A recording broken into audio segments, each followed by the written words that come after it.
Drink with James, episode 123.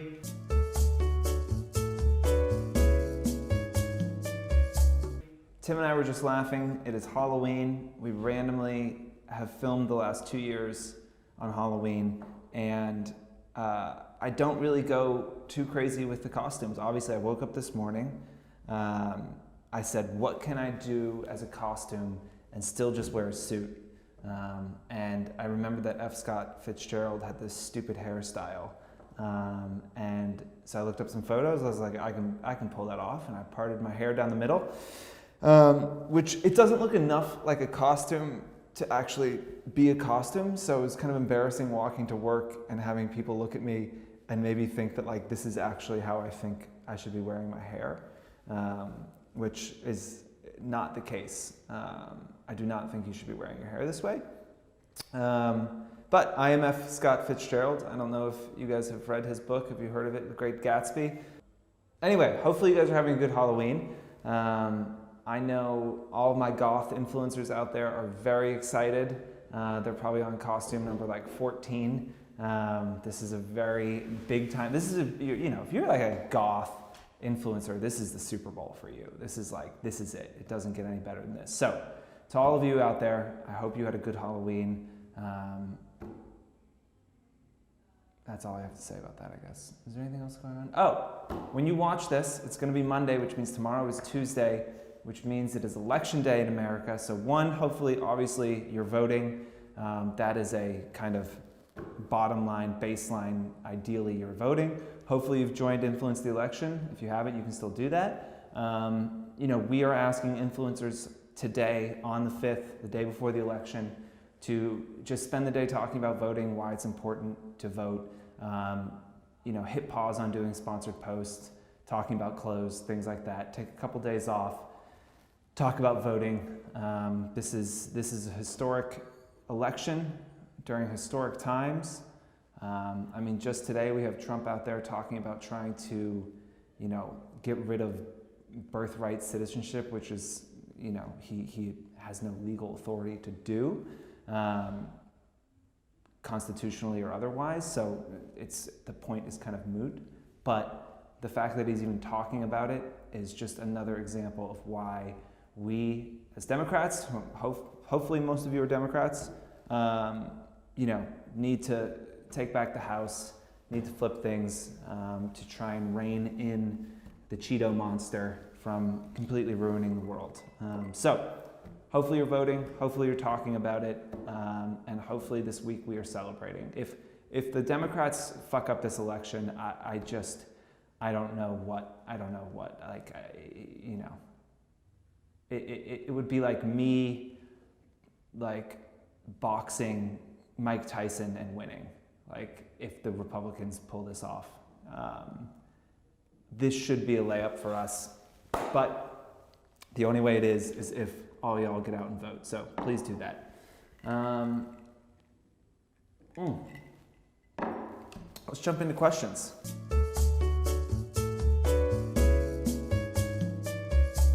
Question number 1 is, in your opinion, do you see more new influencers or has it plateaued? We get this question a lot. Can a new influencer make it? Is it too late if I'm starting out today? And I've used the Rolling Stones as an example before, but let's use the Rolling Stones as an example again. Rolling Stones and the Beatles rose to fame at the same time. They had, different kinds of music, but they were incredibly dominant in the music scene for a long time. Did anyone raise their hands, throw them up in the air and say, well, that's it, no new music. We'll never have another popular band again. The Rolling Stones and the Beatles exist, so we might as well just hang our fucking hat up and never create any new music ever again. No, of course nobody said that, because that would be a fucking ridiculous thing to say. And it's ridiculous to believe that new influencers cannot get popular, cannot rise to prominence today. Do other people have a head start? Yes. Are they vulnerable? Absolutely. The world changes, and it's hard to see those changes from the top of an industry. And I think that, in a lot of ways, the only way to kind of see where things are going a lot of times is being on the ground level and, scraping around in the mud, and trying to figure out and make it work. So, there will be new influencers. There will be influencers who, dethrone, as it were, those influencers who are at the top right now. And a lot of those people probably haven't even started an Instagram account yet. So it could be you, but probably time to get to work and stop complaining and thinking that there are no new influencers and I can't make it, because you can. I mean, look, we have, I talk about Tezza all the time. Well, no, I think Tezza's a good example of just a couple of years ago, she was just like a micro influencer or a photographer, growth has been crazy. Look at, I just think that there is always a chance to kind of find your way to the top. What other influencers have kind of grown recently? Another good example is our friend Double Exposure down in Atlanta. I think she grew a bunch probably a year ago, but she's on all the campaigns with the kind of big influencers who've been around for 5 or 6 years. She came out of fucking nowhere, was doing something a little bit different, and has captured some attention and has been able to put herself on that level with everyone else. Right now she's on a trip with Proenza for their Arizona fragrance, I just noticed, and she's there with all the big influencers. A year and a half ago, no one really heard of her. So I think that there are stories out there of people who have been able to, catapult themselves into that upper echelon pretty quickly. So next one could be you.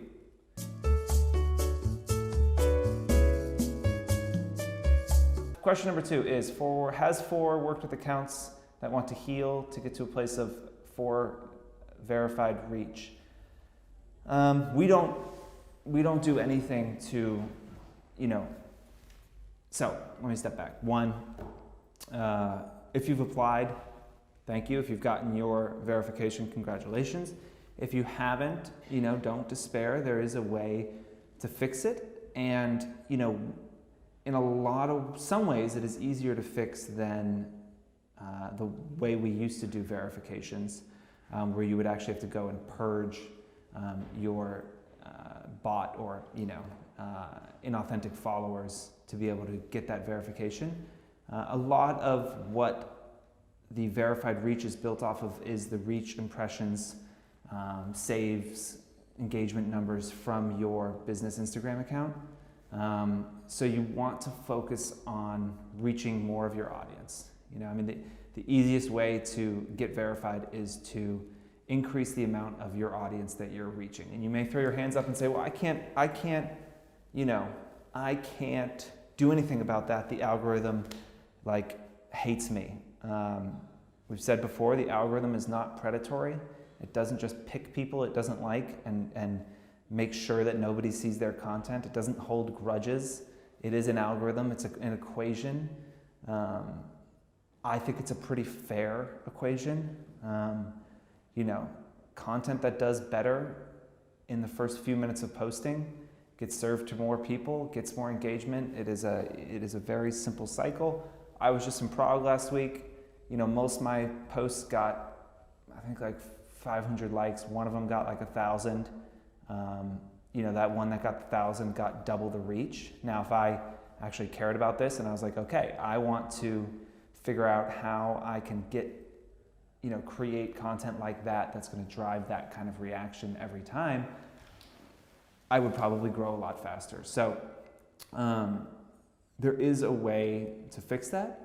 If you didn't get verified, you can take a couple months and you can come back and reapply. Just drop us an email to support and we can clear your account and let you try again. So focus on those reach numbers, focus on trying to get your content in front of more people.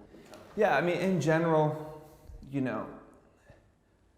the amount of followers you have is going to become decreasingly important over the coming year and years, especially insofar as your relationship with Fohr is concerned.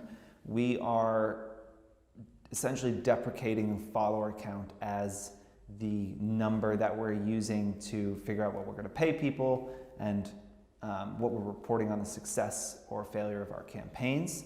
So we're using reach and impressions and saves and things like that to come to those numbers. So,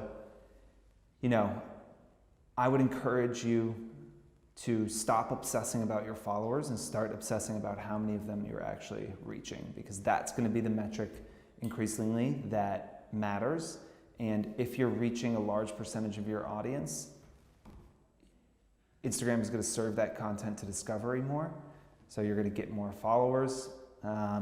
It's all a cycle. If you just focus on that number instead of the follower count will come. So you don't have to do loop giveaways, and you don't have to do all this bullshit. That doesn't actually drive real, authentic growth. Focus on your reach numbers, the rest will come. So.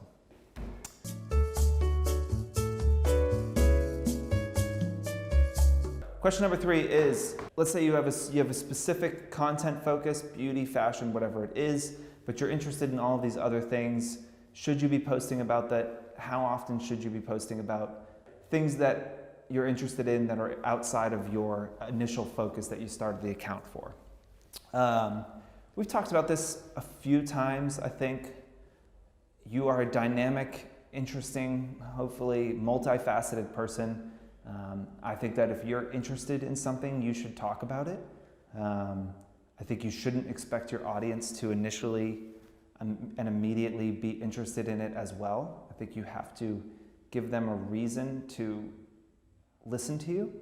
If I think that you're great at beauty tips and I love what you're able to do with makeup, and I love, the way you do your makeup, and I follow you for that reason, I don't instantly want to cook the things that you're cooking. That's not why I followed you, so I don't care.